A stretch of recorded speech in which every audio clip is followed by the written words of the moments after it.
Welcome to the American Families of Faith Project audio article series. This series is led by Lauren Marks and David Dollahite, co-directors of the American Families of Faith Project at Brigham Young University. Each article has previously been published in various scholarly journals, online magazines, and newspapers. Hello, my friends. This is Dave Dollahite. I'm a professor of family life at Brigham Young University and a co-director of the American Families of Faith Project, along with my dear friend and colleague Lauren Marks. This is audio article 29, Catholic and Orthodox Christian Families, Confession and Forgiveness. This article was by David Dollahite and Lauren Marks and was published in Public Square Magazine, an online publication, on August 4th, 2021. Dave's mom was raised by an Irish Catholic mother. My Catholic mom and my Baptist dad met in the middle and were married in the Episcopal Church, where I was raised and served as an altar boy. I enjoyed a childhood that was blessed by some wonderful Catholic adults and kids. Growing up, I was fortunate to be coached in various sports by wonderful Catholic men such as Joe Lorden, Tony D'Amato, and Manny Beretta. My best friend, Rob Guidi, and his family were Catholic. Mrs. Guidi, my second mom, was very Catholic and crossed herself whenever she drove by St. Rita Catholic Church, the church her family attended. I played for 2 seasons with Rob on the St. Rita team in the Catholic Youth Organization Basketball League. An abiding memory is of the free throw ritual performed by Haas Parnau, one of the best players in the league, who would stand at the free throw line, toss the ball in the air with backspin, and would cross himself while the ball was in the air, adding to the mystique Haas never seemed to miss. Turning to more recent memory, in this article we present quotations from in-depth interviews with a number of Roman Catholic and Orthodox Christian, that is, Eastern Orthodox, spouses, parents, and youth that we have interviewed as part of our American Families of Faith project. Catholicism places a heavy emphasis on the relational nature and quality of human expressions and practices of faith. In that sense, the faith traditions of Catholicism places less emphasis on private, personal, individual beliefs and practices found in many Protestant traditions, while placing more emphasis on the communal nature of a body of believers. Catholicism teaches that the family is a domestic church and a communion of persons, thus emphasizing both the internal and external expressions of family life lived within this faith tradition. Families and family members are not just for themselves, they are part of a larger community and public expression of faith tradition. Catholicism emphasizes the interwoven nature of family and society. Parents and spouses are charged with creating a home where tenderness, forgiveness, and respect are taught as part of daily life, and where members acknowledge communal responsibilities to all persons in society. While forgiveness is not a concept unique to Catholicism, it carries additional or unique connotations for Catholic and Orthodox families. Most faith traditions include the notion of admitting or confessing one's misdeeds to God or a higher power. These traditions may also include the requirement of making things right with another person whom one has harmed or mistreated in some way. In Catholicism, forgiveness is further broadened to include formal priestly confession. Confession and forgiveness as a communal act are steps toward restoration within the family as well as the larger community. Catholicism acknowledges a reciprocal responsibility for family members to create holiness in one another by being generous and tireless in forgiving one another. A study by Gayson proposed basic elements of Orthodox Christian views of forgiveness and reconciliation, including institutionalized opportunities for forgiveness, seeking forgiveness from others, and self-forgiveness. These elements, along with supporting theology and doctrine, suggest that religious beliefs and practices may influence family life by providing opportunities for reconciliation and relationship maintenance. Further, among Romanian Orthodox Christian couples, a 2015 study by Rusu, Hilbert, Beach, Turliuk, and Bodeman found that supportive couple-level coping correlated with higher marital satisfaction and well-being, suggesting that religious involvement may positively influence marital relationships and individual well-being, consistent with previous work on other faiths. Among Roman Catholic and Orthodox Christian families we interviewed, participants indicated various ways religious beliefs, practices, and aspects of faith community offered or enhanced general life strengths. Martin, an Estonian Orthodox Christian husband, said, quote, "Religion gives me a sense of accountability to someone other than just me and my wife. I am accountable to God above.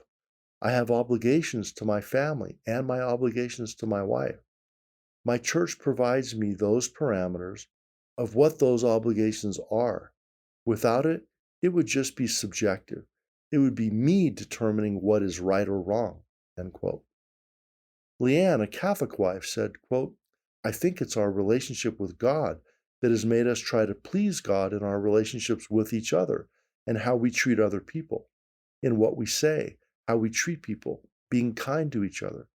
I think the relationship with God just keeps you more peaceful and more centered and treating people in a better way." End quote. Alyssa, a Hispanic Catholic wife, similarly shared how God's message taught her to treat others. Quote, "The principle that we learn from God's message is not to be selfish. Be humble and caring for the other and giving. It's not so much about your needs, but what it is you can do for others." End quote.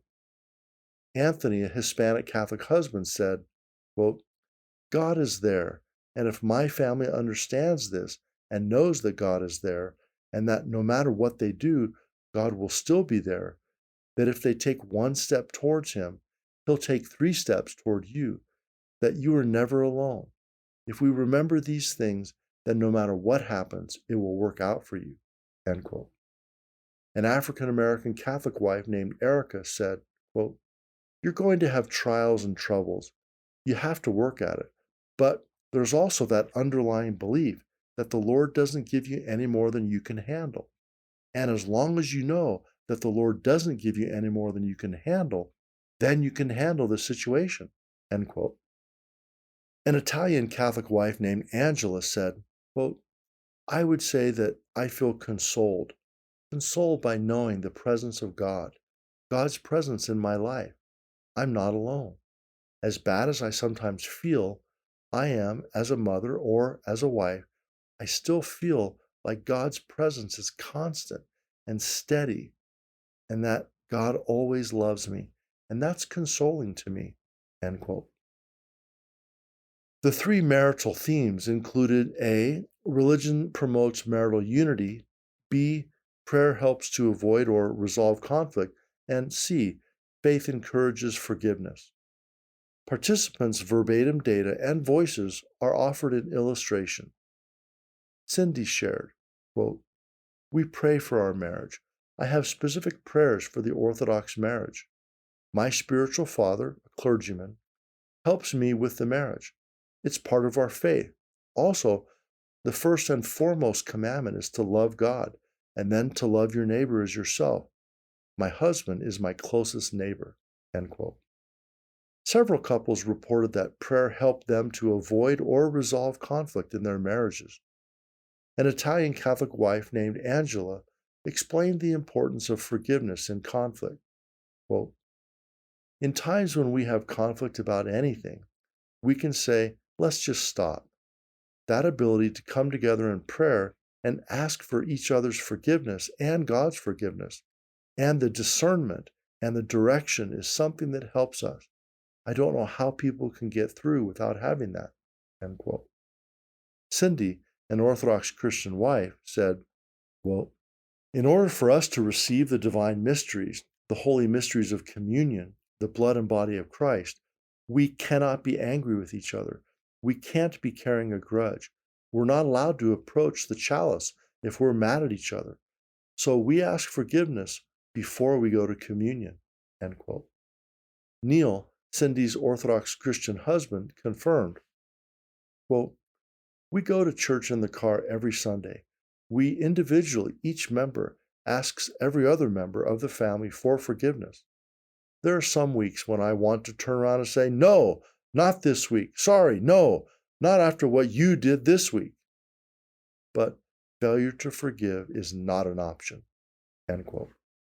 A Hispanic Catholic couple also discussed forgiving in relation to their religious practices. Consuela said, there's a part in our Mass where it's the sign of peace, and you have to forgive each other. You can't just ignore each other. And I think the grace of God helps you to get to that forgiveness point. Her husband Juan said, it's usually not within the context of the Mass itself that there's this major reconciliation. That usually happens outside the Mass. But maybe there was a reading that really went right to your heart and right to the core, end quote. Faith, a Catholic mother, said, quote, we pray together as a family. My husband Jake is so good about it at bedtime. I don't think he has missed a night praying with the children. The boys in their room because they're in the same room, and then the girls. I think for them, it's a routine. And for them, it's being part of the family. I think that evens their day out, end quote. A Hispanic Catholic father named Carlos said, quote, we try to make Sunday more family-oriented. For me, attending Mass on Sunday is one of the things we do religiously that I feel keeps us together. I think Sunday is a time when we're not talking, we're listening. We're listening to a message that applies to all of us. I think that by sitting side by side, almost touching, aware of the presence of the others, while we are quiet and just focused on one particular scene, that allows us to get closer, end quote. A 15-year-old Catholic son named Pedro said, quote, when we say different things we want to pray for, like for the day, I know my parents are praying for the things that I need help with. I know that my mom's going to be praying for me too. And it gives me reassurance. And it just makes me feel better that we're all family and we're doing this all together as one, end quote. An Italian Catholic mother said, quote, when we're in a moment of conflict, that's when I feel like I pray the most because I feel like I really, really need it.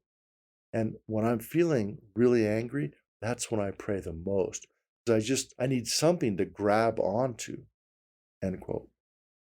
An Irish Catholic father named Brian said, quote, Proverbs says, good sense makes a man slow to anger, and it's his glory to overlook an offense.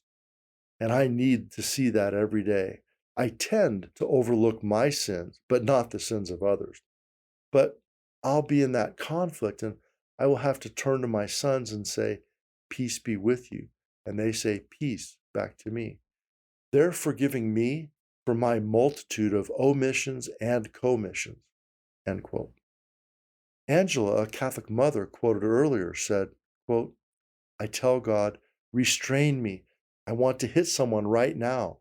And it's very real. It's not just like I'm reciting some poem or something. It's a conversation I'm having with someone. And it helps. It always helps to calm me down and give me some perspective, end quote. A Hispanic Catholic mother said, quote, my faith keeps me in check for sure, because I could really come unhinged if it weren't for me remembering this is not how you're supposed to act. This is not how you're supposed to deal with this situation. It helps me stay focused and to be a better person, end quote. Similarly, a parent of adolescents noted that conflict is inevitable, but added that, quote, to help avoid or reduce conflict, we use unceasing prayer, frequent forgiveness, and confession. Kids and parents together talking about what we did wrong. Praying constantly makes you think before you speak. We do forgiveness and confession every week. All those things, you put it all together, and I think that it is what makes the package in keeping God central, end quote. Patrick, an Irish Catholic teenage son, explained how faith has encouraged him to forgive. Quote, It makes us love each other more. If we weren't religious like we are, the little things that get us mad would really echo or become blown out of proportion a lot more. Even with our faith, we argue sometimes, but then the next morning we'll just forget about it, and we know we all love each other. And it makes it so that we just have kind of an understanding. We'll forgive each other no matter what. End quote.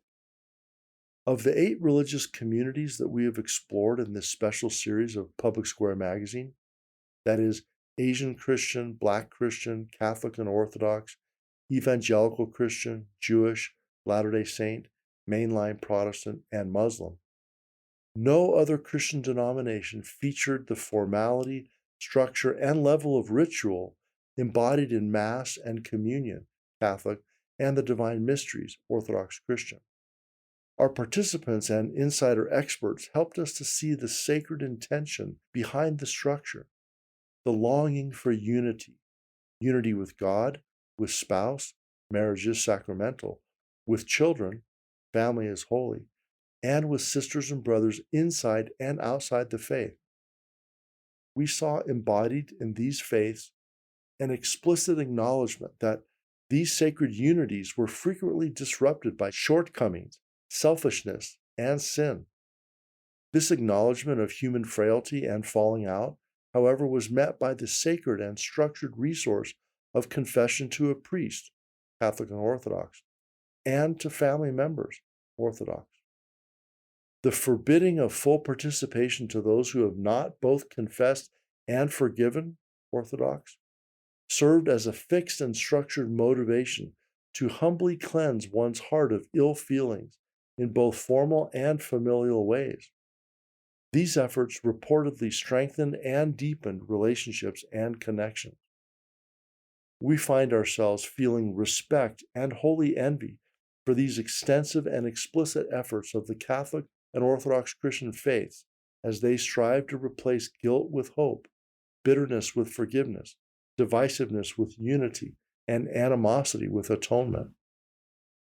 On a personal note, I, Lauren, was a 17-year-old high school senior with little but basketball in my scattered brain when my high school guidance counselor, Mrs. Marilyn Huslander, hunted me down in the high school hallway between classes and physically pulled me to the side and said, "Lauren, you have not taken the SAT exam yet, and there's only one more chance. I've paid your $40 fee out of my own pocket, and you will be there to take it next Saturday. Do you hear me, young man?" I did take the blasted test and somehow slipped into college. Mrs. H passed away shortly after I graduated from high school, and I drove to her Catholic church in Gold Beach, Oregon, to attend her funeral mass and memorial. I was struck by how many students and former students were there, but I said to myself, none of them know that I was her favorite. She even paid for my SAT. The following thought then penetrated my self-centered adolescent brain. Most of the students here today believe that they were her favorite, and that is part of what makes Marilyn Huslander beautiful. God bless you, Mrs. H. Without you, I may never have made it to college. She is my personal Catholic saint. Saint Marilyn, rescuer of clueless and irresponsible teenage boys. I never paid Mrs. H back her $40. It is a debt that is impossible to repay. Doctors Dave Dollahite and Lauren Marks are both professors in the School of Family Life at Brigham Young University. The American Families of Faith project shares research-based ideas about ways of making faith come alive in marriage and family life.